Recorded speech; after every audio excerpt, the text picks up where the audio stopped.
여러분에게 한 사람을 소개해 드립니다. 이 사람은 그 당시 사회 특권층 가정에서 태어나 부유한 환경 가운데 자라났습니다. 그리고 그 당대 최고의 명문학교에서 교육을 받고 사회에서는 장래가 유명한 젊은 청년이었습니다. 그는 많은 사람들에게 부러움을 샀고 존경을 받을 만한 자리에 있었습니다. 그런데 그가 예수를 믿은 후 그의 삶은 180도로 바뀌었습니다. 그가 기독교 복음을 전한다는 이유로 여러 차례 감옥에 투옥되었고 그는 사회를 요란케 한다는 낙인이 그에게 찍혔습니다. 나아가 복음을 전한다는 이유로 자신의 민족으로부터 매국노로 역임을 받고 때로는 죽기 직전까지 돌팔매를 맞아야 했습니다.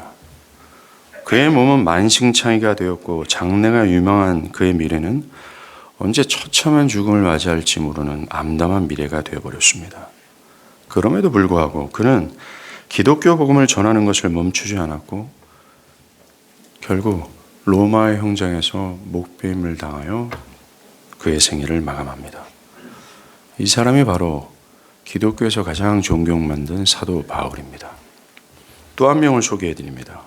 이 사람은 1956년 4명의 선교사와 함께 에콰도르 아마존강 유역에 있는 식인 부족인 아쿠아 부족에게 복음을 전했던 짐 엘리엇입니다. 그는 그들에게 복음을 전하기 위해서 고등학교 때부터 대략 10년 이상을 이 선교를 위해 준비했습니다. 세상을 멀리했고 경건에 힘썼습니다. 그곳에 도착한 짐은 아쿠아 부족에게 접근하고자 노력했고 그 노력으로 인해 첫 만남이 성사되었습니다. 그러나 그 첫 만남 때 그들에게 복음 한마디를 전하지 못하고 그는 아쿠아 부족의 창에 찔려 동료 4명의 선교사와 함께 즉사했습니다. 이들이 전하고자 했던 복음은 그들의 죽음으로 멈춰지지 않았습니다.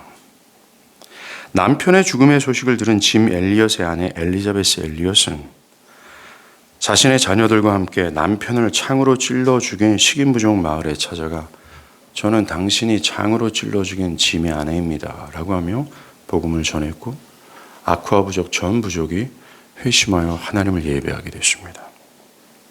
사랑하는 여러분, 저는 이들 외에도 이들과 같은 생애를 마감하고 이들과 같은 생애를 살았던 수많은 사람들을 밤새도록 소개할 수 있을 자신이 있습니다. 우리는 여기에서 한번 생각해 봐야 합니다. 이들이 왜 다른 사람들에게 복음을 전하고자 전도 유망한 자신의 미래를 버렸을까요? 왜 현재의 안락함과 성공과 편안함을 버리고 돌아오는 것은 고통과 혼란과 처참한 죽음에도 불구하고 왜 이들은 복음을 전하는 것을 멈추지 않았을까요? 자신의 남편을 죽인 자들에게까지 힘들게 찾아가서 왜 복음을 전했을까요? 그렇게까지 시간과 열정을 기울이며 나아가 커다란 희생을 지불하면서까지 다른 사람들에게 복음을 전하고 그들이 왜 예수를 믿기를 그토록 바랬을까요?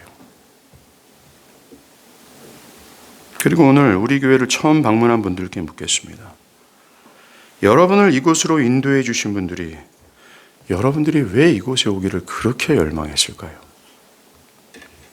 그분들이 여러분이 이곳에 오기를 매일같이 모여 간절히 기도하고 때론 여러분이 거절함에도 포기하지 않고 지속해서 여러분들을 이곳에 인도하도록 그렇게 애를 썼을까요? 어떤 분들은 수년째 포기하지 않고 여러분을 설득하고 만나고 여러분들이 거절함에도 불구하고 때로는 여러분들이 그의 인격을 조롱함에도 불구하고 포기하지 않고 여러분들이 이곳에 와서 주의 복음을 듣고 예수를 믿기를 왜 그토록 바랄까요? 그 이유가 뭔지 아십니까? 그 이유는 현재 저희 교회가 이 시간을 준비한 이유이고 현재 모든 교회가 전도에 열을 올리는 이유와 똑같습니다. 그렇게까지 사람들에게 모욕을 받고 조롱과 심지어 자신의 생명을 지불하면서까지 애쓰는 이유는 사람들에게 더 좋은 삶을, 더 양질의 삶을 제시하고자 하는 정도의 이유는 아닐 것입니다. 그 정도의 이유 때문에 그렇게 커다란 희생을 치르는 것은 바보일 겁니다. 그리고 사람들에게 성공적인 삶을 살 수 있는 길을 제시하는 것 때문도 아닐 것입니다. 더 행복하고 심신의 위로를 주고자 하는 정도는 아닐 겁니다. 단순히 그들이 기독교 복음을 그렇게 애써서 전하는 이유는 단순히 가난한 사람들을 돕고 외로운 사람들의 벗이 되고자 하는 이유는 분명히 아닐 겁니다. 그 정도의 이유로 자신의 전 생애를 포기하고 극심한 핍박과 환난과 목뱀을 담아서까지 복음을 전할 이유는 없기 때문에 그렇습니다. 그들이 그토록 희생을 지불하면서까지 복음 전도의 열을 올리는 단 한 가지 이유를 말한다고 한다면 저는 성경을 근거로 여러분께 확신 있게 말씀드릴 수 있습니다. 그것은 현재 여러분 개인을 포함한 모든 인류가 죄로 인해 하나님의 심판에 직면해 있기 때문에 그렇습니다. 오늘 사도 바울은 로마서 1장 18절, 우리가 제일 처음에 읽은 구절에서 그것을 말하고 있습니다. 그렇습니다. 교회가 복음 전도를 위해 사활을 거는 이유는 현재 사람들 모두가 하나님을 버리고 헛된 것을 숭배함으로 인해 그들에게 하나님의 심판이 나타났고 하나님의 진노는 최종적이고 영원한 심판이 그들에게 기다리고 있기 때문입니다. 그리고 나아가 영원한 심판 앞에 놓여있는 모든 사람들을 그 심판에서 구원해낼 수 있는 유일한 것이 복음이기 때문에 그래요. 여러분의 실제적이면서도 가장 긴급한 필요를 충족시킬 수 있는 그것이 복음 외에는 없기 때문입니다. 앞서서 말씀드린 바울과 짐 엘리엇을 포함한 이 사실을 확신한 그 모든 사람들은 이것을 위해서 자신의 전생애를 드렸다라는 겁니다. 이것이 저희 교회가 여러분을 초대해서 오늘 제가 말씀드리는 근본적인 이유입니다. 저는 성경을 근거로 현재 여러분에게 하나님의 진노가 나타났고 그 하나님의 진노는 여러분들을 영원한 형벌로 인도하고 있고 그 영원한 심판은 여러분을 기다리고 있다는 것을 확신 있게 말씀드리고 진실하게 말씀을 드립니다. 그리고 여러분이 이 진노에서 이 심판에서 피할 수 있는 유일한 길은 복음 외에 없다라는 사실을 목숨 다해 말씀을 드립니다. 이것을 여러분이 인정하지 않고 또 싫어한다 해도 이것은 사실입니다. 이것이 사실일 수밖에 없는 여러 근거가 있지만 저는 가장 먼저 이것이 사실일 수밖에 없는 이유를 말씀드립니다. 그것은 우리가 앞서 말한 그런 전도자들이 자신의 전 생애를 버리고 핍박과 고문과 고통과 심지어 죽음을 무릅쓰고 자신을 학대하고 미워하는 사람들에게까지 복음을 전한 사실이 이것이 사실임을 확실하게 증명해주고 있기 때문에 그래요. 그들은 우리가 읽은 로마서 1장 18절 하나님의 진노가 현재 하나님을 버린 모든 인류들에게 나타났다는 사실을 확신했고 이들의 필요를 충족시킬 수 있는 유일한 것은 복음밖에 없다는 사실을 확신했습니다. 그래서 그것으로 자신의 생애를 드렸습니다. 사람들의 심기를 불편하게 할 정도까지 이들이 이렇게까지 사활을 걸고 긴급하게 전한 이유는 이것 때문입니다. 만약에 이들이 자신들이 전하는 복음을 사람들의 조롱과 어떤 핍박에 쉽게 처리한다면 사람들이 거북해한다는 사실을 알고 쉽게 그 복음을 처리한다면 그들이 복음을 전하는 이유는 별 중대한 문제가 아닐 것입니다. 그 복음은 그렇게까지 중대하고 무게감 있는 것이 아닐 것이 분명합니다. 그러나 그들이 복음을 전할 때 희생과 지불해야 한 값을 보면 그 복음이 분명히 매우 중요하고 심각한 문제를 다루고 있다는 사실을 우리는 알 수 있습니다. 이것은 단순히 몇 년의 역사를 제가 말씀드리는 것이 아닙니다. 이것은 교회 역사 2000년의 역사를 통해서 증명되었고 2000년의 역사는 여러분들에게 메시지를 전하고 있다는 겁니다. 기독교 복음에는 무엇인가가 있다는 것입니다. 그렇게 사활을 걸 정도로 그 사람들이 그 값비싼 희생을 지불하면서까지 사람들이 그렇게 싫어하고 그것을 저항하면서까지 그것을 전했던 분명한 이유가 있다는 사실을 2000년의 교회 역사는 메시지를 전하고 있다는 거예요. 그것을 듣기를 바랍니다. 복음은 단순한 것이 아니고 복음은 가벼운 무엇을 다루는 것도 결코 아닙니다. 복음은 영원한 삶과 생명을 다루는 것이고 복음은 하나님의 진노를 선포하고 그 진노에서 유일하게 피할 것은 복음밖에 없다는 사실을 증거합니다.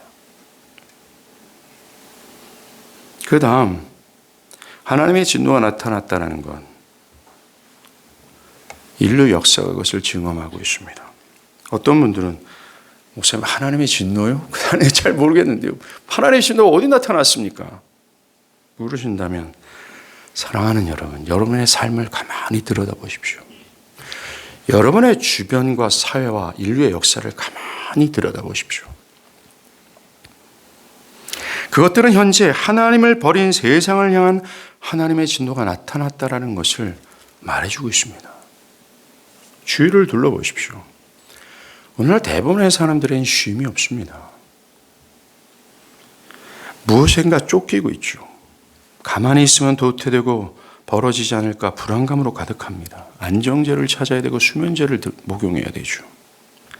사람들의 정신세계는 제정신이 아닙니다. 또한 내일 일을 알 수 없는 시대죠. 직장, 사업, 나의 가정, 자연 모든 미래가 불확실하고 불안한 시대입니다. 우리 주변은 전쟁, 살인, 강간, 폭행, 세대 간의 갈등, 분쟁의 문제는 극에 달해 있죠.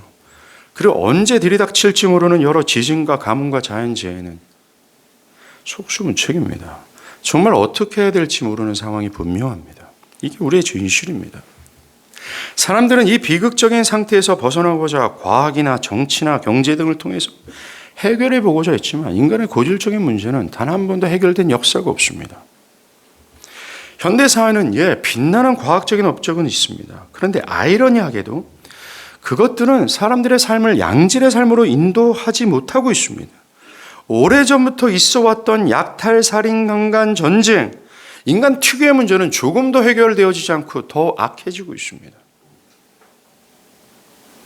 인간의 발전은 그저 외적인 발전만 있을 뿐입니다. 그들의 인간의 내면과 본성은 변함이 없고 인간의 본성과 내면은 인간성을 상실할 정도로 악에 치닫고 있는 것이 현실입니다. 물론 행복과 기쁨은 있습니다. 어떤 만족감, 성취감으로 인해 즐거움이 있습니다. 그러나 여러분도 아시지 않습니까? 잠시뿐입니다. 이내 불안함과 외로움은 찾아옵니다. 또 사람들은 돈이 나에게 어떤 만족과 어떤 충족을 주지 않을까 하면서 돈을 미치도록 추구하죠. 그러나 물질적인 풍요는 사람들에게 결코 만족을 주지 못합니다. 전도서 5장 10절, 은을 사랑하는 자는 은으로 만족하지 못하고 풍요를 사랑하는 자는 소득으로 만족하지 못하나니, 이 말씀이 정확하게 들어맞는 것이 오늘날 현실입니다. 우리 개인의 삶을 진실하게 조용히 말하자면, 또 살피고 말하자면 비극적인 것이 사실입니다. 순간의 행복과 기쁨, 그 모든 것이 한순간의 싱그루처럼 사라지는 것이, 반복되는 것이 진실이죠. 언제 어떤 불행이 나의 삶을 덮칠지 모른다는 이 인생의 경험을 통해서 우리는 알 수 있습니다. 지금의 풍요와 안전이 영원하다 말할 수 없는 불안과 불안정의 상태 속에 있어요. 그리고 아직 인류는 죽음의 문제를 해결하지 못하고 있습니다. 태어난 인간은 죽음을 향해 질주하는 인생을 사는 것과 마찬가지죠.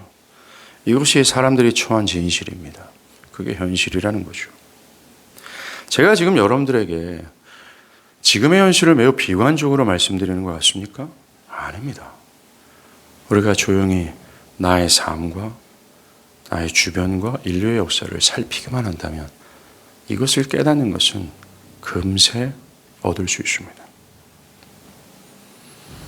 더 중요한 것은 이 난제를 누구도 무엇도 해결할 수 없다는 것입니다. 이것이 바로 지금의 사람들이 당면한 저지라는 거죠. 그렇다면 우리의 삶과 우리의 주변과 인류의 역사가 왜 이렇게 비관적이고 절망스럽고 저주스러운가? 왜 이런 고통이 끊임없이 되어졌는가? 왜 이러한 일들은 계속해서 벌어질 수밖에 없는가? 그 이유가 뭔지 아십니까? 제가 아까 말씀드린 하나님의 진도가 나타났기 때문에 그렇습니다. 지금 나의 인생과 오늘날 사회의 모든 것과 인류의 역사는 하나님을 버리고 헛된 것을 숭배하고 있는 죄인들을 향한 하나님의 진노가 나타났다라는 것을 증명하고 또 증명하고 있습니다. 이 모든 것의 원인은 하나님의 진노며 이 모든 것의 시작은 인간의 타락이었다라는 것이죠. 하나님을 버린 것의 시작이었다라는 겁니다. 그러나 말입니다. 이 세상이 처음부터 그러지 않았습니다. 하나님께서 창조한 세상은 완전했어요. 어떤 고통도 없었습니다. 하나님은 자신이 창조하신 인간에게 수만 가지 풍성한 선물로 가득한 에덴 동산을 허락하셨고, 하나님은 인간을 사랑하셨고 인간도 하나님을 사랑했습니다. 오직 평안과 행복만 있었습니다. 어떤 죽음도 고통도 없었습니다. 자, 그런데 왜 이렇게 아름답고 완전한 세상이 왜 이 모양이 되었을까요? 그것은 아까 말씀드린 바처럼 하나님을 반역한 죄로 인해 하나님의 진노가 나타났기 때문에 그렇습니다. 인간은 자의적으로 영원하신 하나님을 버렸습니다. 모든 행복과 복과 평안과 모든 기쁨의 근원이 되신 하나님을 버렸습니다. 그리고 자신 스스로가 하나님 되어보고자 했습니다. 하나님의 말씀을 온데간데 없습니다. 하나님의 말씀을 복종하는 것을 이 시간 더 이상 거부하고 그들은 자신의 뜻에만 복종하고자 결정했습니다. 하나님이 아니라 자신이 하나님이 되었다는 이 고만하고 오만방자한 상태가 되고자 결정해버렸습니다. 하나님의 뜻이 아니라 자신의 신념과 자신의 고집에 따라 살고자 결정해버렸습니다. 이것이 오늘 우리가 로마서 1장 18절에서 말하는 불의예요. 이 불의에 대해서 하나님은 진노는 나타났습니다. 지금 사람들을 한번 보십시오. 사회를 한번 보세요. 사람들은 하나님을 버렸습니다. 하나님께서 온 우주를 허락하시고 그들에게 생명과 자연의 모든 것을 허락하셨지만 감사하지 않습니다. 하나님의 법과 명령에 대해서는 무관심합니다. 자기가 원하는 대로 육체의 욕심에 따라 살아갈 뿐입니다. 하나님의 말씀에 순종하는 거요? 그 말 같지도 않은 얘기하지 마십시오. 하나님의 말씀에 순종하다가는 내가 패가 망신하고 내가 즐겁고 내가 즐기는 것은 다 사라질 수밖에 없습니다. 나는 내 신념을 주장하며 고집스럽게 살아갈 겁니다. 하나님을 찾으려 하지 않습니다. 자신들의 생명의 근원 되신 하나님을 믿으려 하거나 그분께 순종하려고 하지 않습니다. 불경건으로 살아간다는 거죠. 왜 그렇습니다? 이 세상에 왜 이 모양 이 꼴이 됐냐고요. 여러분의 삶과 이 세상의 모든 주변과 모든 인류의 역사가 불행의 연속이고 처참함과 죽음과 실패와 절망과 열등감과 그 모든 저주스러움의 근원은 인간의 불의와 불경건에 대하여 나타난 하나님의 진노의 결과예요. 그렇습니다. 그 진노의 결과가 아니면 이 세상을 설명할 수 없다라는 것이 기독교의 주장입니다.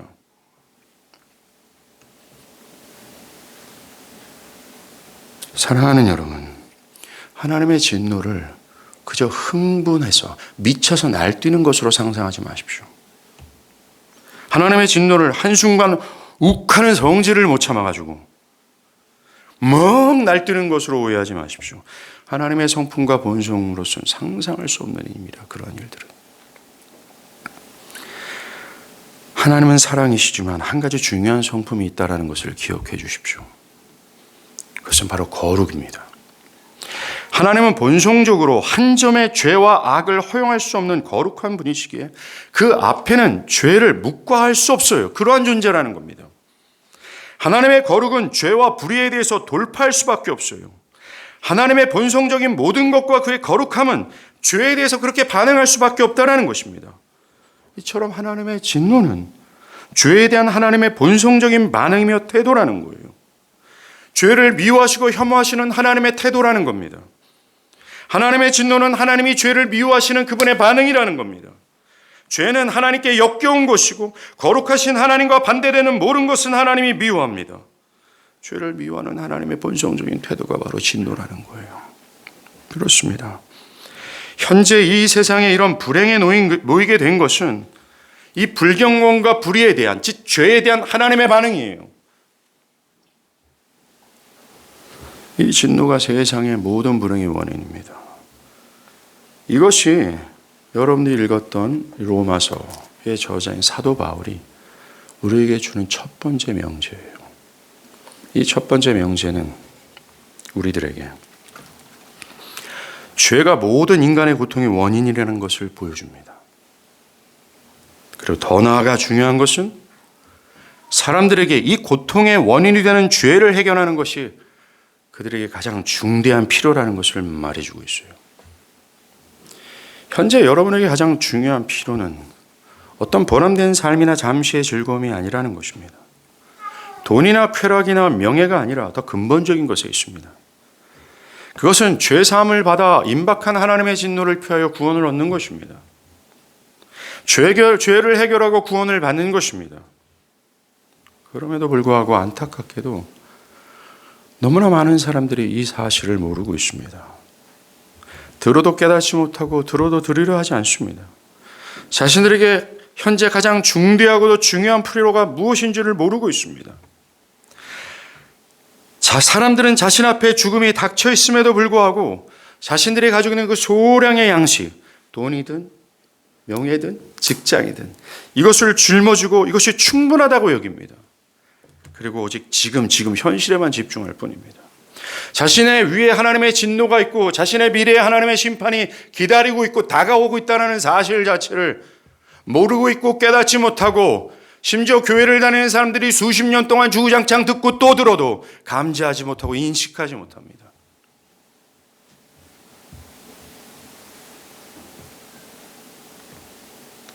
사람들이 기독교의 필요성을 느끼지 못하는 이유가 뭔지 아십니까?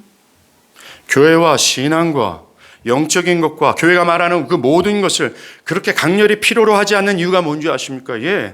자신의 진정한 상황과 자신의 가장 중요한 필요, 긴급한 필요가 무엇인지를 모르기 때문에 그렇습니다. 오늘 은혜가 풍성하신 하나님은 여러분들을 이 자리에 이끌으셔서 이 부족한 자를 통해 지금 여러분들에게 여러분들의 상황과 진정한 현실과 여러분들의 가장 긴급하고 중요한 필요가 무엇인지를 말씀해 주고 계십니다. 바라기는 이것을 아시길 바라요. 그래서 이것을 아시고 여러분들이 무엇을 할지를 결정하시길 바랍니다. 혹시 여러분이 하나님을 부인하고 있지 않는가를 한번 생각해 보십시오. 즉, 나 자신이 불의와 불경건한 사람인지 그 결과 내 위에 하나님의 진노가 나타나 있는 그러한 처지에 있는 나인지를 한번 시험해 보라는 얘기입니다. 성경은 불경건과 불의와 불경건에 있는 사람들, 하나님을 부인하는 사람들, 하나님의 진노 아래 있는 사람들의 특징이 어떤 특징을 가지고 있는지를 말해줍니다. 시편 4절입니다. 악인은 그의 교만한 얼굴로 말하기를 여호와께서 이를 감찰하지 아니하신다라고 말합니다. 하나님의 진노 아래 있는 사람들의 첫 번째 특징은 하나님은 내 삶과 내 마음에 있는 죄를 알지 못할 것이다라고 확신한다라는 겁니다. 혹시 여러분들은 보이지 않는 하나님께서 여러분의 삶에서 또는 여러분들의 내면에 있는 죄를 알지 못한다라고 생각하십니까? 여러분들은 분명히 하나님의 진노 아래 있는 사람이 맞습니다. 그러면서 그들은 그의 모든 사상에는 하나님이 없다 한다. 악인이 하는 일은 언제나 자신이 잘되고 주님의 심판은 너무나 멀어서 그들에게 보이지 않으니 악인은 오히려 그의 대적을 보고 코웃음만 친다. 그는 마음속으로 내가 망하는가 두고 봐라. 나에게는 언제라도 불행과 저주란 없다라고 말합니다. 이처럼 하나님을 부인하고 하나님의 진노 아래 있는 사람들의 특징은 하나님은 내 죄를 모른다라고 생각합니다. 하나님과 나의 삶과 마음의 악을 보지 못한다라고 생각합니다. 그리고 나 자신은 잘 되고 있고 하나님의 심판 같은 것은 없다. 나는 결코 하나님의 심판 같은 건 받지 않는다. 라는 확신을 가지고 있습니다. 여러분들은 어떻습니까? 혹시나 여러분들은 제가 방금 읽어드린 이 악인의 특징을 소유하고 있지 않습니까? 저는 오늘날 교회 밖이든 교회 안이든 하나님의 진노 아래 있는 사람들이 너무나 많다라고 확신합니다. 왜요? 너무나 많은 사람들은 자신의 죄에 대해서 슬퍼하지 않기 때문에 그렇습니다. 자신의 삶과 내면에 죄가 너저분하게 있음에도 불구하고 그 죄에 대해서 인식하지 못하고 하나님이 내 죄를 보지 못한다라고 생각합니다.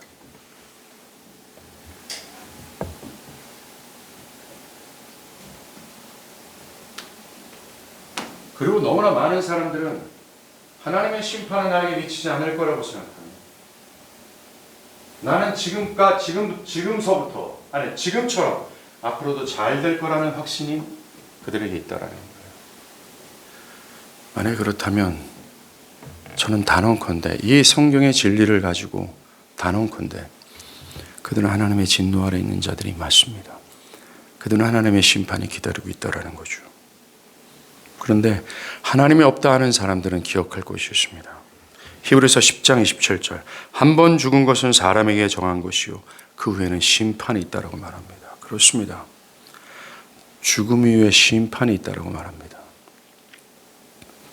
당장 자신에게 어떤 고통과 불행이 없다 할지라도 죄를 미워하시고 혐오하시는 하나님은 그 죄를 그저 묵인하지 아니하시고 기필코 심판하실 겁니다. 어떤 사람들은 죽으면 모든 것 끝나는 거 아닙니까? 죽으면 다 없어지는 거잖아요. 천만의 말씀입니다. 죽음 후에 심판이 존재한다고 말합니다. 그 심판 이후에 영원한 것이 있다고 말합니다. 어떤 분들은 내가 지옥에 떨어져도 하나님은 사랑이셔서 마음을 돌이키신 다음 다시 한번 세컨 찬스를 나에게 줄 거다라고 생각합니다.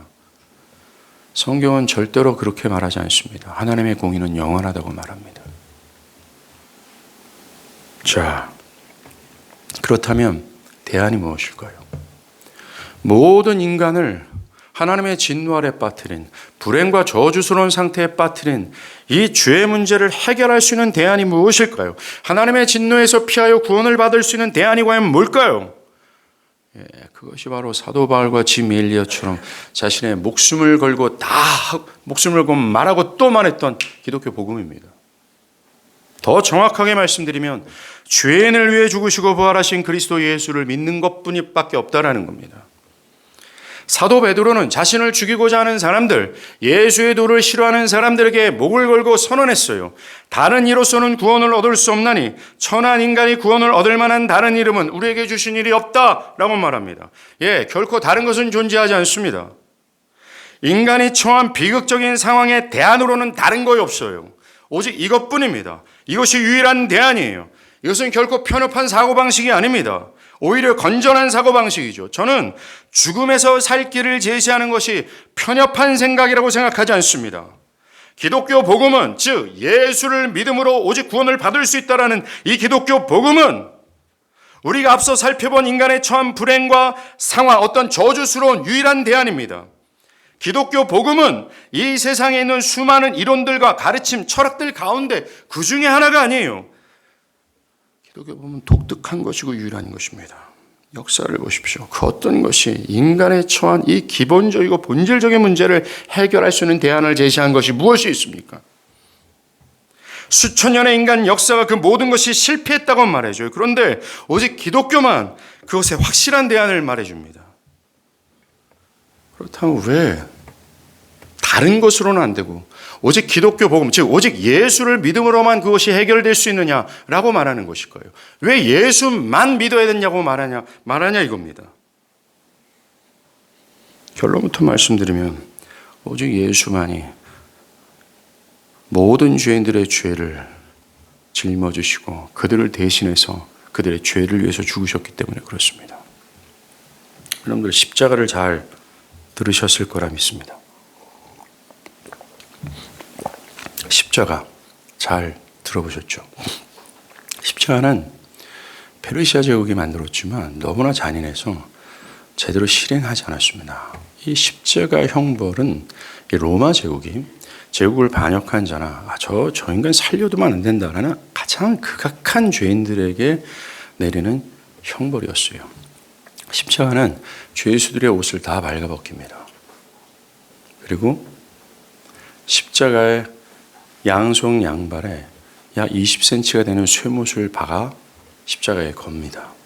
서서히 출혈을 당하여 죽기는 합니다. 그러나 십자가에 달린 죄수들이 근본적으로 죽는 이 사인은 허파가 터져서 죽는 거예요. 십자가에 달려있는 이 죄수들은 힘이 있을 때 그 고통에 절규합니다. 고기를 뜯어먹는 맹금류가 와서 그의 살을 뜯어먹고 때로는 눈을 파먹습니다. 고통을 참지 못해서 십자가 밑에는 죄수들의 똥오줌이 질비하죠. 십자가는 더럽고 혐오스러운 형틀이 맞습니다. 그런데 십자가에서 가장 극악한 고통은 단순히 손과 발에 못 박힌 그것 때문이 아닙니다. 죄수들이 축 처진 몸을 숨을 쉬기 위해서는 이 두 손에 못 박힌 못을 의지해서 끌어당겨야 돼요. 그때 숨을 쉴 수 있습니다. 죽는 그 순간까지 십자가는 조금의 쉼도 없이 고통의 연속이 바로 십자가입니다. 결국 그 체력이 다하면 숨을 쉬지 못한 죄수는 허파가 터져 죽는 거죠. 그 죄수가 죽었을 때 십자가에서 그 죄수의 시신을 내리지 않습니다. 거기에서 죄수들의 살이 썩어요. 팔다리가 뚝뚝 떨어지면 동네 개가 집어서 먹습니다. 그게 바로 십자가 형틀이에요. 그리스도 예수께서 죽음을 당한 현장이 바로 십자가입니다. 주님은 십자가 처형을 받기 직전 로마 병정들의 몽둥이질을 맞았습니다. 물먹은 몽둥이로 로마 병정 2명이 말뚝에 손을 묶고 예수 그리스도를 칠 때까지 팹니다. 대부분의 죄수들은 여기에서 두개골이 파열해서 즉사하는 경우도 있습니다. 온몸이 유골이 되죠. 그런 이유 7, 8cm가 되는 이 가시 면류관, 그 가시로 인해 예수님의 두개골은 뚫립니다. 그리고 로마 병정의 채찍을 맞습니다. 로마 병정의 채찍은 가죽끈으로 되어 있는데 그 끝에 짐승의 뼈나 납덩어리가 붙어 있어요. 때리는 것이 아니라 살과 근육을 뜯어내는 것이 목적입니다. 로마 병정이 머리부터 발끝까지 예수님의 살과 근육을 갈기갈기 찢습니다. 이게 십자가예요. 그리고 그에게 약 30kg가 되는 십자가를 짊어지게 합니다. 예루살렘 성에서 나와 골고다 언덕까지 그 예수를 끌고 가죠. 십자가에 예수 그리스도를 못 박습니다. 예수는 그 입술에서 어떠한 말을 하지 않으십니다. 그리고 흑암이 찾아오죠. 그때 예수는 외칩니다. 엘리 엘리 나마 사박다니 나의 하나님 어찌하여 나를 버리셨습니까? 그리고 돌아가십니다. 사랑하는 여러분, 왜 그리스도께서 십자가에서 그렇게 처절하고 비참한 죽음을, 잔혹스러운 죽음을 맞이하는 줄 아십니까? 그것은 사도 바울이 죽었던 이유와 똑같습니다. 하나님을 반역한 죄인들에게 나타난 하나님의 진노 때문에 그래요. 하나님의 진노가 언제 나타났나고요? 십자가에서 가장 분명하게 나타났습니다. 한번 보십시오. 십자가의 예수께 하나님의 백성들의 모든 죄는 다 옮겨졌습니다. 하나님의 백성들의 모든 죄는 여기에 다 집약되었고 다 집중되었습니다. 죄를 혐오하시고 죄를 역구여하시는 하나님의 진노는 하나님의 백성들의 모든 죄가 집중되었던 예수 그리스도께 집중되었어요. 억눌렸던 하나님의 진노는 거침없이 폭발하여 십자가의 예수 그리스도께 퍼부었습니다. 인류 역사상 가장 잔인하고 잔혹하며 가장 무서운 형벌이 바로 십자가였다라는 사실을 우리는 부인할 수 없습니다. 예수 그리스도가 왜 죽었냐고요? 그것은 여러분이 혹 믿는다면 믿는 자들의 모든 죄를 다 뒤집어 쓰시고 스스로가 죄덩어리가 되셨기 때문에 그렇습니다. 어떤 분들은 이렇게 질문합니다. 하나님이 예수를 그저 그렇게 하나님의 아들 하나밖에 없는 아들을 그렇게 죽이지 않고 그냥 죄를 덮어버리고 그냥 구원해 주면 안 됩니까? 하나님을 모르고 하는 소리입니다. 하나님은 거룩하시고 하나님은 공의로우신 분입니다. 만약에 그가 죄를 묻고 하신다면 그분은 거룩하지 않은 분으로서 하나님이 결코 될 수 없습니다. 하나님은 사랑하는 자들을 구원하시기 위해서 그 죄를 기필코 해결하셔야 됐어요. 그 죄를 기필코 해결해야 될 그 분기점, 그 정점이 바로 그리스도 예수였어요. 자신의 진노를 쏟아부을 그것, 당신의 공의를 충족시킬 바로 그것이 여러분이 아니라 예수 그리스도를 삼으셨고 여러분의 모든 죄를 여기에 집중시키시고 자신의 모든 진노를 여기에 집중하여서 당신의 사랑하는 자들의 죄를 사하신 겁니다. 그게 바로 십자가예요. 그렇습니다. 왜 오직 예수만을 믿으라고 말합니까? 다른 이로서는 안 된다. 다른 것은 결코 대안이 되지 못한다. 오직 예수 그리스도를 믿는 것 외에는 유일하게 대안이다. 진노에서 피할 수 있는 유일한 대안이다. 이 저주스러움과 불행을 가져다 준 이 죄를 해결할 수 있는 유일한 대안이다. 라고 말하고 또 말할 수밖에 없는, 기독교가 이건 말하고 죽었잖아요. 수많은 사람들이 이건 말하다 죽었습니다. 수많은 사람들이 이걸 말하다가 불타 죽었고 목뱀을 당했으며 사자밥이 되었고 수천 명이 물에 수장되기도 했습니다. 이걸 말하다가 말입니다. 이것을 철회하지 않고 말할 수밖에 없는 것은 사실이 주는 확신 때문에 그래요. 오직 예수 그리스도 외에는 구원의 길이 없기 때문이다라는 겁니다. 왜 예수뿐입니까? 예수가 여러분이 받아야 될 하나님의 진노의 값을 예수가 대신 받았기 때문에 그래요. 그 누구도 여러분들의 죄를 대신해서 죽은 사람은 없습니다. 바로 그리스도 예수뿐이에요. 성경은 그래서 말합니다. 예수를 붙들라라고 말합니다. 지금 믿으라고 말하는 거죠. 여기서 우리는 예수가 누구를 위해서 죽으셨는가를 생각해 볼 필요가 있어요. 즉 하나님께서 누구를 위하여 아들을 죽이셨는가 이겁니다. 누굽니까? 우리가 읽은 1장 18절에 불의와 불경건한 죄인이에요. 로마서 5장 6절에 보면 그리스도께서는 경건하지 않는 자를 위해서 죽으셨다. 의인이 아니라 죄인을 위해서 죽으셨다라고 말합니다. 그분은 죄인을 위해서 그를 향했던 하나님의 진노를 대신 받으신 거예요. 왜요? 사랑이라고 말합니다. 저는 예수 믿은 지 꽤 오래됐거든요. 아직 풀지 못한 미스터리가 이겁니다. 그리스도께서 우리를 위해서 우리를 사랑하셔서 죽으셨다는데 왜 나를 사랑하시냐 이겁니다.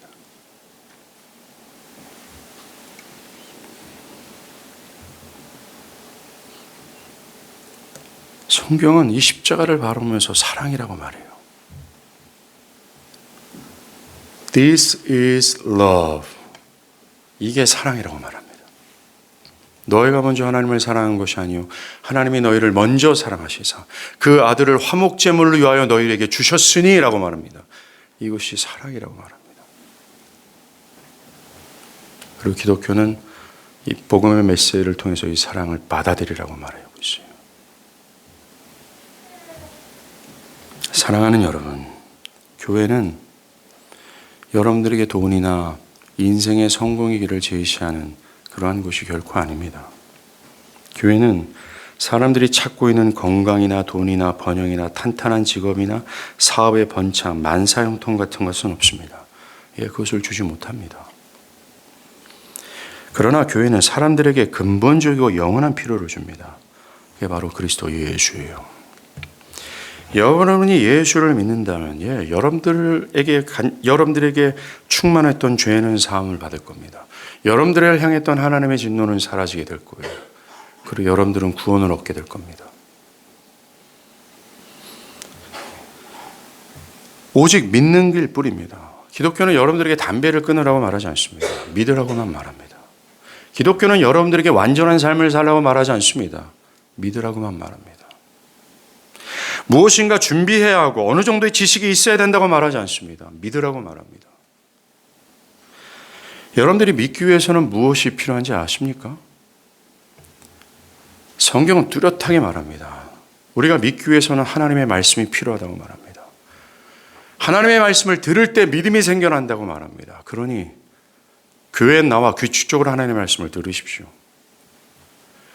목사님, 저는 마음이 별로 그래 내키지 않습니다.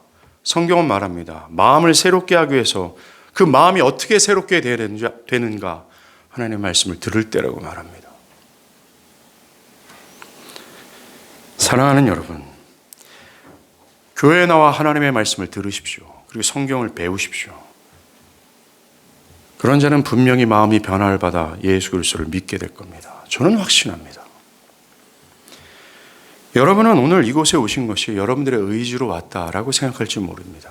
그러나 교회는 여러분이 하나님의 섭리로 이곳에 왔다라고 생각합니다. 하나님께서 여러분을 부르셔서 오늘 매우 간단한 기독교 복음을 듣게 하셨습니다. 여러분은 현재 생명으로의 초대를 받고 계시는 거나 마찬가지죠. 바라기는 비록 매우 간단하고 짧은 시간에 생명의 복음을 들었지만 이 기회를 절대로 놓치지 마십시오. 여러분들의 인생에서 이 기회가 다시 한번 올 거라고 스스로 자신하지 않기를 바랍니다. 지금 믿으십시오. 주저하지 않고 믿기를 바랍니다. 여러분이 정말 믿는다면 죄를 해결받고 하나님의 진노에서 피하여 구원을 얻게 될 겁니다. 더 나아가 기독교 복음의 가장 궁극이 뭔지 아십니까? 온 우주를 창조하신 크고 위대하신 하나님이 그리스도를 믿는 그들의 하나님이 되어신다라는 거예요. 그 위대하시고 탁월하심이 선하신 그 하나님과 관계를 맺는다라는 것입니다. 그리고 우리가 그 앞에서 찬양한 것처럼 그리스도를 믿는 자들의 하나님이 되셔서 위선자들의 하나님이 아닙니다. 하나님이 그들을 지키시고 보호하시고 인도하시며 영원한 아버지가 되신다라는 거예요. 바랍니다. 믿으십시오. 그리고 이 복락을 누리십시오. 기도하시겠습니다.